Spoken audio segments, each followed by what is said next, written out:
Hi guys, what can I say, after a game like that, I think everyone's extremely heartbroken, watching the guys play so well and then have the game kind of stolen away from them at the end. Watching the guys in the field, looking at the stats, how the Boks actually dominated the game, you couldn't believe it they lost. You're waiting to, waiting for the scoreboard to change, somehow miraculously, but, on the day I think, the Aussies played the ref the best. I think Pocock got away with a hell of a lot.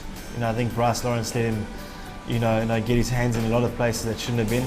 And who knows if Hanief Musso lasted, more than 20 minutes. I think it could have been a whole different game. I think Bryce Lawrence did a lot. Had a lot of leeway at ruck time. Gave the teams a lot of chances to actually play the ball on the ground. And it looked like it worked in the favour of Australia. And on the day, it's as much as you wanted the Boks to win, I think the Aussies did really well to try and hold on to that, especially with the onslaught the Boks gave against them. Watching it was like, it's actually unbelievable watching the Boks, how well they're actually playing for a change, and it was nice to see, and seeing them lose in that way, I think is absolutely heartbreaking, and something that the boys are going to have to live with. It's knockout stages, and that's Australia on the semi-finals. There's a lot of talk, about Francois Steyn. Could he have made a big difference, with his long-range kicking game, the long drop goals, seeing that forward pass going to Pat, touch and go, I think I was screaming my lungs out when I saw that. I thought he had scored the winning try, for the team.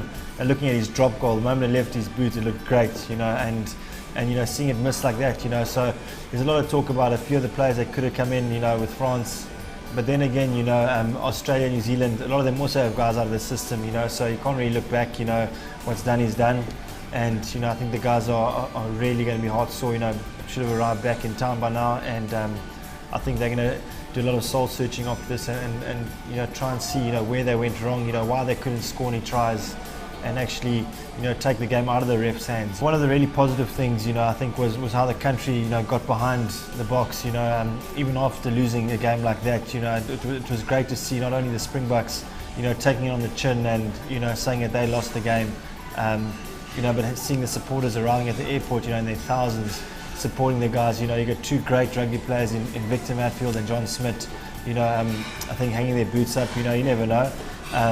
But them coming to an end of an era, and it was great to see the guys coming here showing their support and getting behind the guys that represent the country. And we're looking forward to see who steps up, who replaces those two great players, and who knows, it could be some surprising factor or some different guy that puts his hand up, and wait and see who the new coach is, and see where the country goes from there. I'm very positive. I think we all should be very positive, and I'm very happy with where the Boks are and where they're going. It's a great team, a lot of young players, and I think the guys will definitely pick it up after this. It's a short end of your tour coming up, and I think the guys will lift their heads up and they want to perform the next time they pull that green and gold jersey over their shoulders.